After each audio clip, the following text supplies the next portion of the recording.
I've always enjoyed character-driven stories. I think that's why I've been so drawn to teen movies my entire life. Maybe it's because they're directed towards a female audience and I love anything that's coated in glitter and pink and stuff like that. But I think the way that characters are involved in teen movies is utilized in a very different way that I think many other films should do more often. And a teen movie is a coming of age story that centers around 13 to 18-year-olds, usually in a more American high school setting. I consider it a genre of movie because of the very specific characters you tend to see in these films. Like a fantasy movie or a sitcom, there are specific archetypes that come with this genre. And since character development is at the forefront of all of these films, I think they're great movies to look at when talking about characterization. Characterization, of course, is how characters in stories are represented. The aspects that make them, if that makes any sense. So, character-driven stories, like teen films, are perfect for looking at characterization and the ways you see it pop up.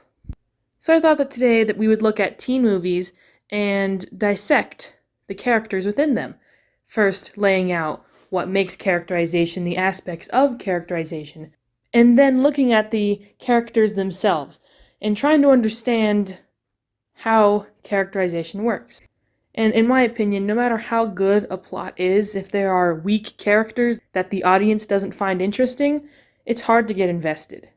Not saying that one has to directly relate to a character to be invested, although that does help. Just being able to see the hows and the whys of a character doing something is already a lot to start with. And a lot of movies tend not to have that. If you see here, I have actually made a conspiracy board of sorts. That is, took me a long time to do, and is honestly a little bit creepy. Really think about it. So this will be the baseline for my argument and such. As a forewarning, I think we should lay down some ground rules and what kinds of movies we're going to talk about here. Today I'll be excluding musicals, superhero movies, paranormal romances, dystopians, and decoms, because the aspects that go into play with those movies are already a lot to talk about in themselves. We're just going to talk about the most basic Western American high school teen films. Cool. I think we should start off with a brief history of teen movies, just so we can get an understanding of what they are. The teen movie to arise was Rebel Without a Cause, that came out in 1955. It stars James Dean as the lead role. If you don't know, at the time, the 1950s was a shift in pop culture. Teenagers starting having disposable income, so content that is being made specifically for teenagers starts to arise. You know, the rise of pop music and boys with flippy hair and movies that shows their lives. Sure, there have been other movies that are made for teens, but this is the first one where the main character is a teenager and is going through teenage woes as such. I don't know about you, but chasing my friend into a planetarium and getting him to drop a gun and then getting shot by the police is how I spend my weekends, so I could heavily relate to this movie. Also, it has Natalie Wood in it, and so that's a big deal to me. After this movie was made, there was an onslaught of films that came out after it. A brief dry period in the 1960s where everything was just a beach for some reason. I guess teenagers only danced on the beach in the 60s, didn't go to high school or anything. Weird. And of course, throughout the 70s and into the 80s, we tend to find a golden period of teen movies, specifically with the director John Hughes. He spoke a lot about how teenagers needed to be spoken to, and they needed movies that talked about their lives without being finger waggy and pointing down to them. It talked about stuff that they actually dealt with, and didn't shy away from being more explicit in their problems. Teen movies did continue onward, and there was a few parodies along the way that I don't recommend watching unless you want to lose any respect for yourself. Now all of our teen media is through bingeable TV shows like Riverdale and 13 Reasons Why. The basic idea is that these movies relate to a large audience. They're supposed to get a lot of people on board with the story. So sure, these movies aren't that artsy, and maybe they're lacking some sort of substance, but in my opinion, they're amazing. So I like to split characterization into three separate sections: the interior, the exterior, and dialogue.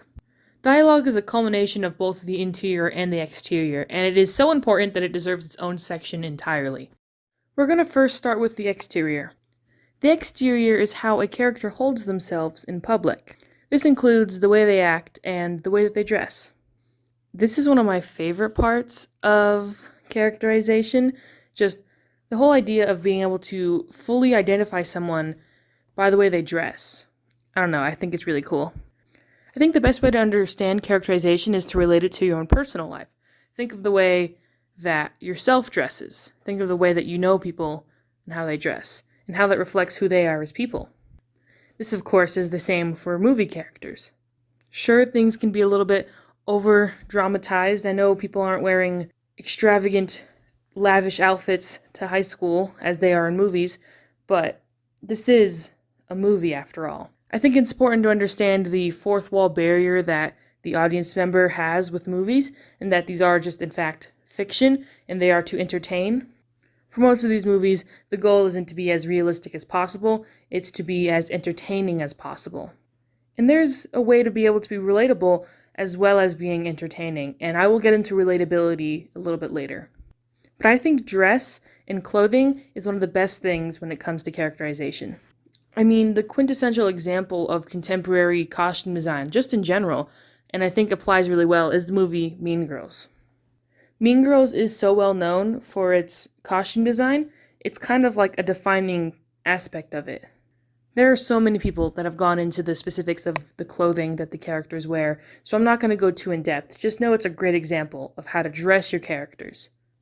Even with just a very broad, kind of blurred glance, you can still understand so much about them. And I think that really shows how effective it is. Another aspect of clothing that I think is really important is color coding. Now, it's not necessary for every single story, but I think that color coding is the best way to send a message to the audience. Heather's is a great example of this, how each Heather has their own specific color, and Veronica as well. You slowly start to see Heather Duke go from green to red, slowly taking over Heather Chandler's position within the school after, spoiler, she dies.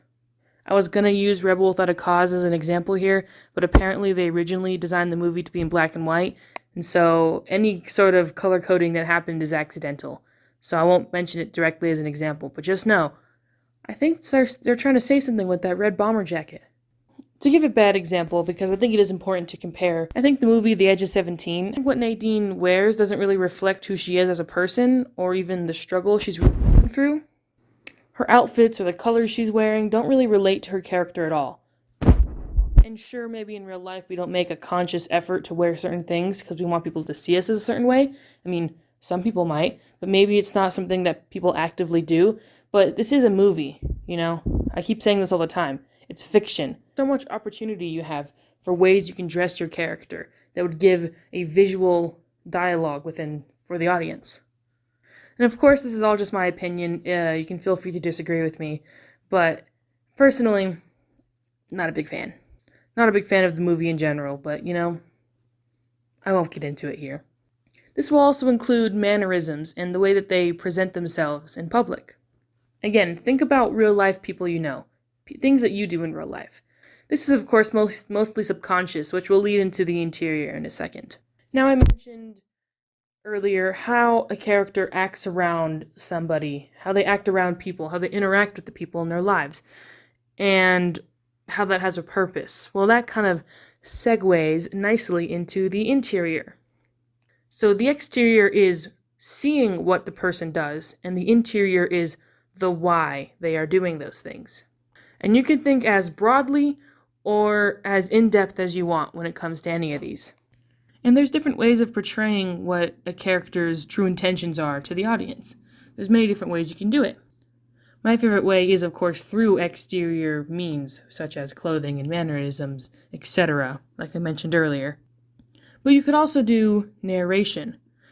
And here's where I get into my narration rant. How exciting. So, I'm not a big fan of narration. Most of the time, I don't think it's utilized correctly.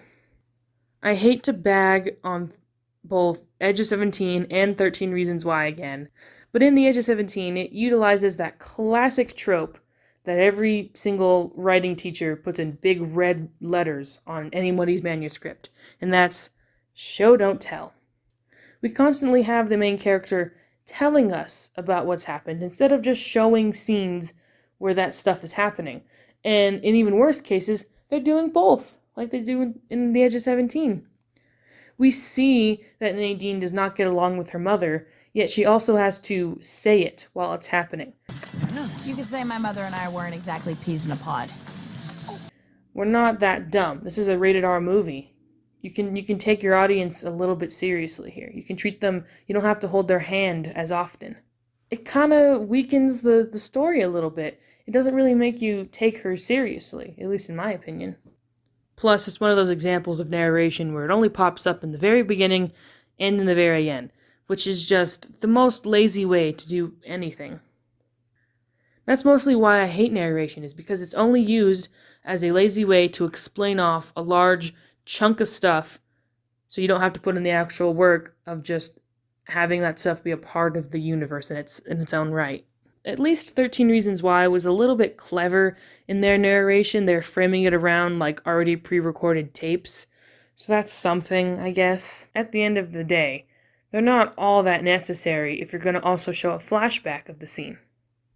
I think it would be more impactful to have either one happen. Either we only hear what happens, especially because it is a big plot that Hannah Baker possibly lied in her tapes, so actually seeing them acted out really doesn't make us even consider that option whatsoever, when that could have been a good dramatic narrative aspect. Or actually see them played out, and then not even bring up the fact that she might have lied, because we saw them with our own eyes. We saw the scenes ourselves. I know I've only mentioned bad parts of the interior so far, but there's actually some movies that do it really well.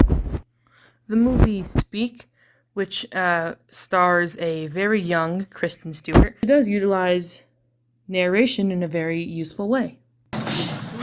We're studying American history for the 9th time in 9 years. Every year they say we're going to get right up to the present, but we always get stuck in the Industrial Revolution. This was just an excuse for me to talk about Speak, guys. That's all this was. When it comes to both the interior and the exterior, it's important to note that these two things should feel, and I've been avoiding this word for a while for a reason, they should feel realistic. Now, the reason why I avoided talking about realism in teen movies for so long is because it seems to be the only dialogue when it comes to these movies. It makes me really sad when I see a review or an article about a movie I want to see discussed more often, and they only talk about how realistic the movie is, or actually the lack of realism in the movie. You see this all the time. New teen thing comes out, and then a bunch of people on Twitter complain about how they hired 25-year-olds to play the characters, and how the dialogue is weird, or how whatever, insert complaint here. And sure, yes, that's true, but it's kind of over-discussed. Do we really need to mention that anymore? Sure, it is a bit absurd that Zendaya has been playing a teenager for over a decade now, but is that all we really have to say about these teen movies? Is that it? I don't care if a movie is realistic or not. Like I said, there's a fourth wall barrier. There's a handshake between the audience and the media itself that kind of says, hey, I'm a movie, I'm not real. And you're like, yes, you're a movie, you're not real. And we can move on from there. But anyways, I say all of that to say this. When it comes to realism, just know, it's not the be-all, end-all for characters, especially within teen movies. And I think that's very important to understand when discussing dialogue, which is our third section. How a person speaks is very emblematic of who they are. This is mostly because of how subconscious we are when we talk to each other. The accents that we have, these certain phrases that we tend to say all the time, they kind of just happen. They flow out of our minds. We don't really think about how we talk unless for a certain reason. A lot of teen movies like to take a very campy approach when it comes to dialogue. You doing anything after school? Want to go sip extra large low-fat iced coffees and talk shit about people? Half the time the characters talk like they're on RuPaul's Drag Race, and the other half of the time they're throwing witty insults at each other and referencing pop culture that a normal teenager maybe wouldn't really have the knowledge of. But in certain cases I think it works really well. In others, it doesn't.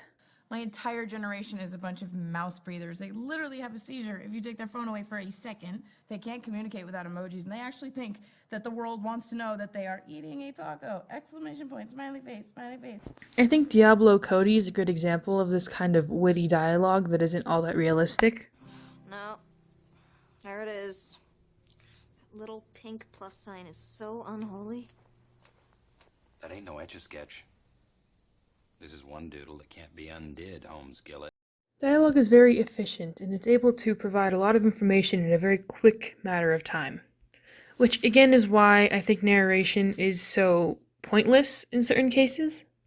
Because a lot of this stuff could be just said through dialogue, especially with a new character who has never been a part of this world before, which you also see a lot in these movies. Exposition is also to be avoided, by the way. You really don't have to worry about that in teen movies. It's not like a whole world you have to explain. A lot of the common ideas that they use in these movies are well known, so. When it comes to information, things should be revealed rather than just told to somebody. Usually they call it the dead parent test. For some reason, movies have a very hard time explaining that a parent is dead. The general consensus is that just telling is lazy, if you haven't gotten that already. I don't know about you, but I really don't enjoy when the themes of a movie are just being told to me by one of the characters. It'd be nice for it to be like, subtly revealed throughout the actions that the characters have made and the choices in the plot. Just me. There's a point in The Duff where they do this, and it really kind of takes the movie from being maybe like a slapdash comedy to more of like a cheesy after-school special. Yeah, I'm somebody's Duff. Guess what? So are you. So's everybody. There's always gonna be somebody prettier, or more talented, or richer than you. I got real Full House vibes from this, I don't know. And even though there are moments, especially in teen movies, where the dialogue seems to only serve one purpose, which is either to make us laugh or to make us cringe, it can be multifaceted in very interesting ways. Take, for example, Ferris Bueller's Day Off. Whenever Cameron and Ferris are doing schemes where they have to work together, they're always bickering at the end of it.